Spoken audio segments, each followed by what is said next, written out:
Oke,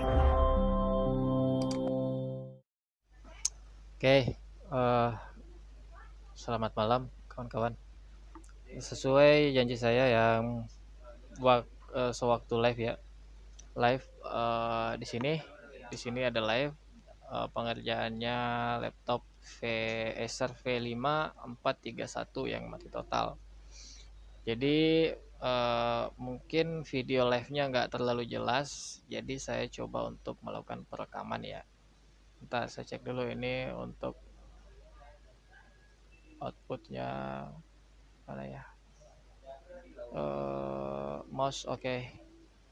Jadi begini kawan-kawan, laptop yang tadinya mati total itu kita cek tegangannya dari ADJK itu nggak hadir ya. Tegangan 19 volt ini hadir 19 volt linear dan nggak nyebrang. Jadi dia putus di area ini PU 3802, di mana PU 8302 ini adalah merupakan MOSFET P channel yang tegangannya itu gak nyebrang.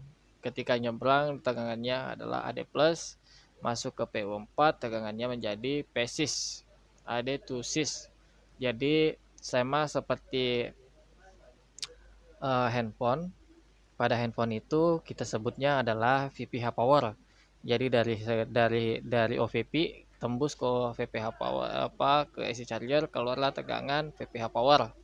Nah, di sini berbeda, sama tapi penyebutannya berbeda. Jadi tegangan 19 volt dari 19 volt dari ini,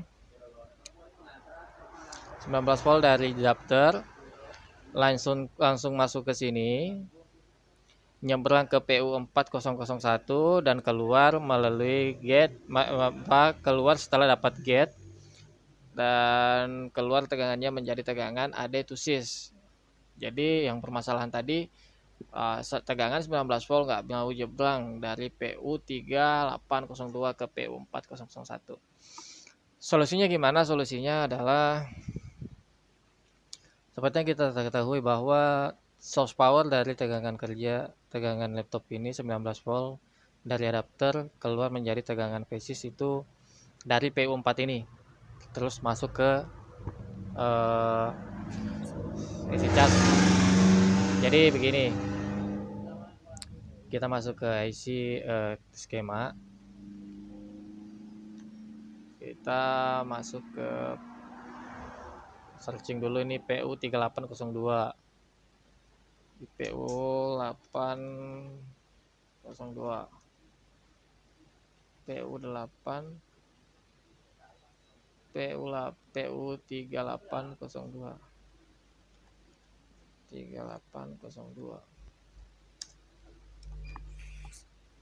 Oke, bisa dilihat bahwa AJJK itu merupakan tegangan dari adapter charger dihubungkan ke transistor dan terhubung ke power ADJK enable, AD off. Ini merupakan sirkuit, bisa dibilang sirkuit proteksi juga ya. Kalau sirkuit ini aktif, maka laptop nggak bisa hidup. Tapi kalau tegangannya sini 0 volt, AC ini tidak hidup, maka tegangannya 19 volt gantung di sini.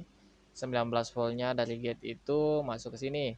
Permasalahannya yang kita temukan tadi, pada PU3802 itu gate-nya mendapat 19 volt sama dengan source. Ya, seharusnya tegangannya adalah, karena ini melalui PR3807 dan dibagi dengan PR3808 yang merupakan resistor divider, seharusnya nilainya ini 200 kilo dan 100 kilo ini hasil pembagiannya itu untuk mendapatkan Vout-nya R2 dikali Vin dibagi R1 tambah R2, ditemukan tegangan keluarnya adalah 6,33 volt. Dibulatkan aja lah 6 sampai 7 volt lah. Nah, ini baru aktif. Tapi karena kan tegangannya di sini 19 volt, inilah penyebab PU308 PU3802 ini tidak menyeberangkan tegangannya. Kita sebut aja net name-nya di sini adalah AD+. Solusinya gini. Solusinya ada dua. Karena tadi saya cek nilainya memang molor, resistornya ganti saja, resistornya disesuaikan saja 100 kilo dan di atasnya 200 kilo, maka didapati tegangan 6 volt, maka PU ini akan aktif. Nah, jadi kalau kawan-kawan lagi malas ya cari pengganti, jadi solusinya kita bebas aja. Artinya PU ini bisa kita buang. PU ini bisa kita buang, terus kita jumper langsung nih dari source ke drain. Jadi pin 1 2 3 ini di jumper langsung tuh ke pin 5 6 7 8. Atau kalau mau lebih halus, kita jumper di bagian diangkat dulu PU 3802-nya. Kita berikan kabel jumper ke bawahnya atau jumper kolong. Setelah itu kita pasang lagi PU 3802 sehingga seakan-akan sirkuit ini tidak kita jumper seperti itu. Di sini saya lakukan jumperan. Kenapa? Karena saya anggap jalur ini aman-aman aja. Ini dipakai nggak masalah. Namun jika kalau kawan-kawan mau lebih profesional lagi, cukup ganti ini saja, resistor 2 kilo dan resistor 100 kilo pada rangkaian tersebut, maka AD+ akan hadir. Setelah AD+ hadir, AD+ ini akan dirubah. AD+ ini akan menjadi tegangan bentar kita cek. AD+ masuk ke rangkaian ini PU 4001. Terus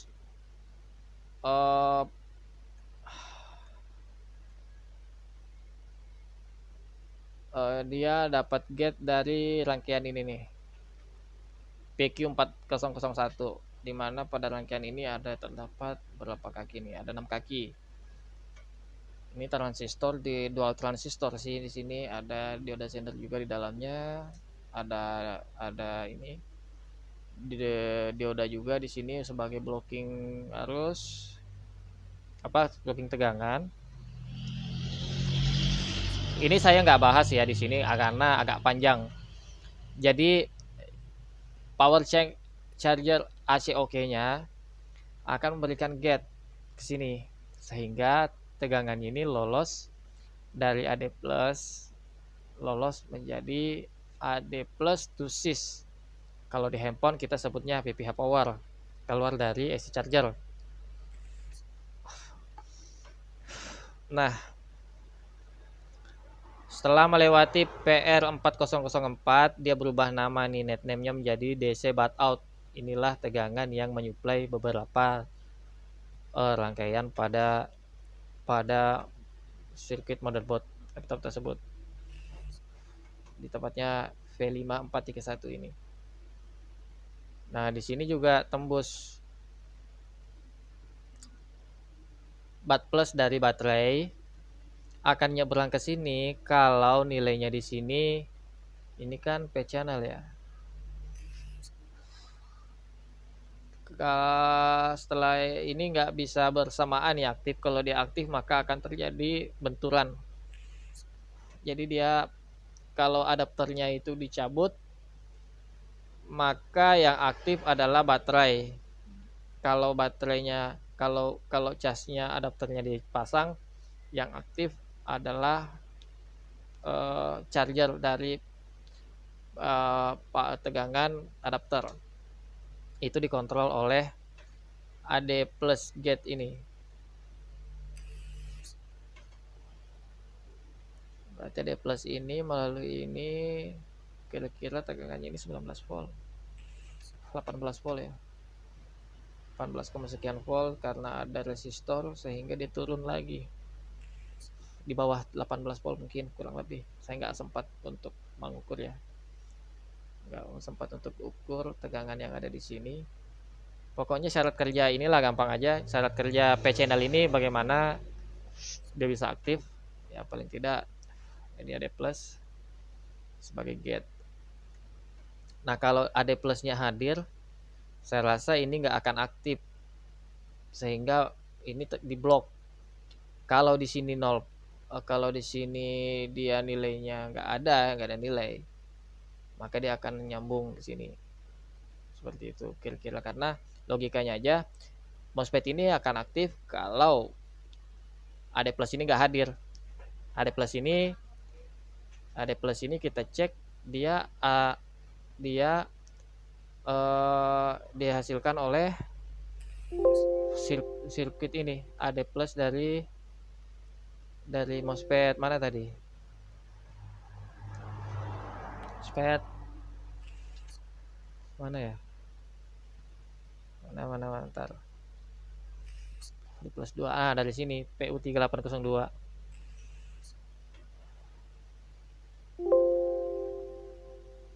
Jadi seharusnya ini kan aktif, ini nggak aktif ya tadi betul, karena di sini tegangannya tinggi sehingga ini nggak aktif. Kalau tegangannya di 0 baru dia bisa menyeberangkan tegangan di bawah sekian volt. Kurang gitu sih, soalnya saya juga nggak terlalu ini untuk baca skemanya ya, pakai logika aja lah di sini. Jadi ketika ini nggak ada maka ini akan nyebrang, kalau ini hadir maka dia nggak bisa hadir sebagai switch saklar selektor. Ini adalah AC charger, dia pakai BQ24727. Jadi segitu aja sih caranya. Jadi laptop ini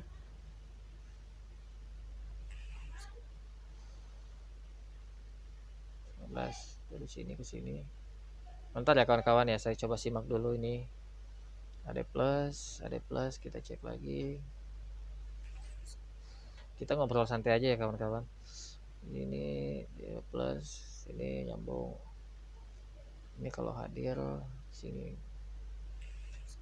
Kalau tegangannya baterainya ada 12 volt maka dia akan hadir.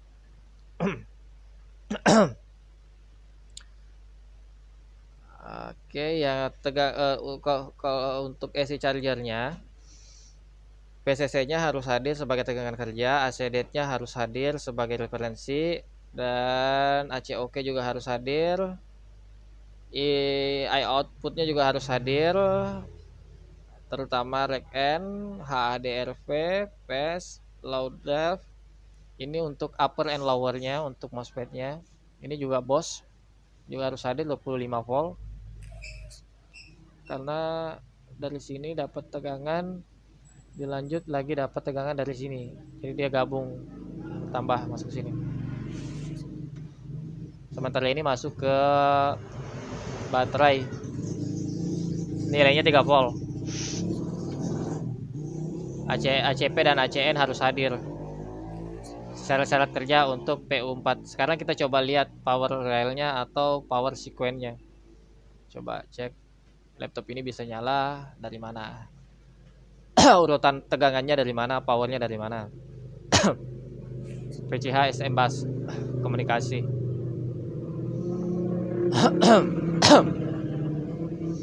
Ini adalah komunikasi PCH SM blok SM bus blok diagram. Ini kita abaikan dulu, kita nggak masuk ke situ. Nah ini dia alurnya, adapter masuk, keluarlah DC bat out dan masuk ke sini atau baterai. Ini adalah rangkaian separator. AC charger akan mengeluarkan tegangan PCS atau PPH power. Sebut aja PPH power pada handphone. Nah kalau di laptop ini adalah DC bat out atau pulses. Di BlackBerry sama pulses. Malah RT8223 perannya selain mengeluarkan 3 volt 3 aux dan 5 volt aux S5. Ini masih rangkaian S5 ya, masih S5, belum kita masuk S3.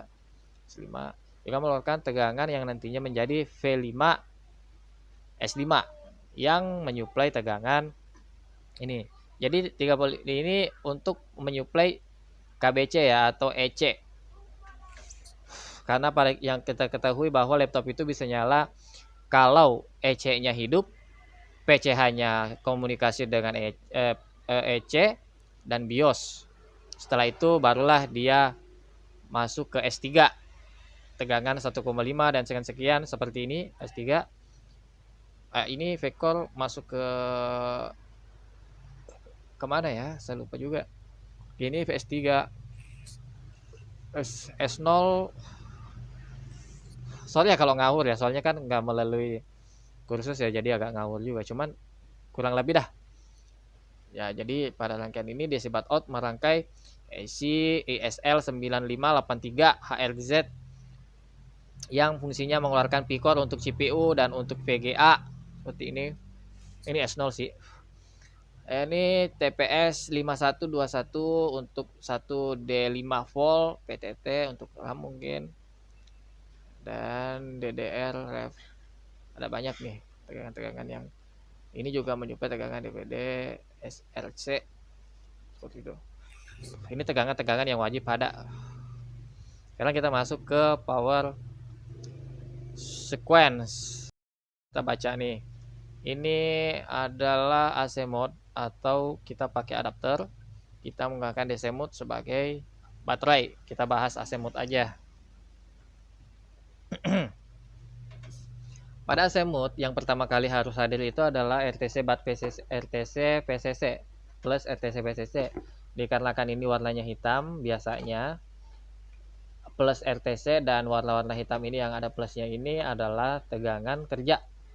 Sementara untuk S5 enable yang warnanya kuning merah itu biasanya signal ya kawan-kawan. Signal tegangan. Nah, seperti ini. Sebelum on off ditekan, dasarnya laptop ini harus mendapat tegangan RTC PCC. Gunanya untuk PCH reset. Jadi dia untuk mereset PCH-nya. Setelah itu power SLC 3 volt 3.3 volt RTC LDO. Dia berderetan. Setelah itu keluarlah kita signal enable S5 yang fungsinya untuk mungkin mengeluarkan plus V5 always dan 3 always dan PCH VCC ref SAS. Ini akan hadir. Ini hadir duluan ya. Setelah ini seiring sekian milisecond ya, signal 3 volt 5 volt power oke keluar juga. Ini hadir sebelum on off ditekan ya. Jadi tegangan dan signal ini seharusnya hadir sebelum on off ditekan. Setelah power ditekan, power button. Ini signalnya untuk KBC power button EC, PM power button dari high, low, terus di high. Disitulah keluar tegangan-tegangan PM slip S4, PM slip S3, PM LAN enable dan seterusnya. Ini nggak sempat saya bahas satu-satu karena kan durasi ya. Dan waktu akan saya bahas.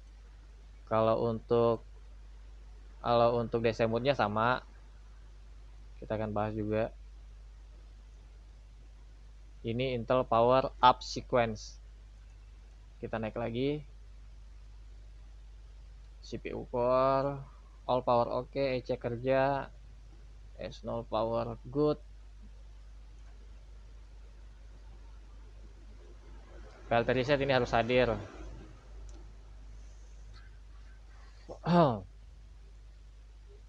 Ada banyak sih di sini power sequence yang wajib kita pahami. Jadi begitu aja kawan-kawan.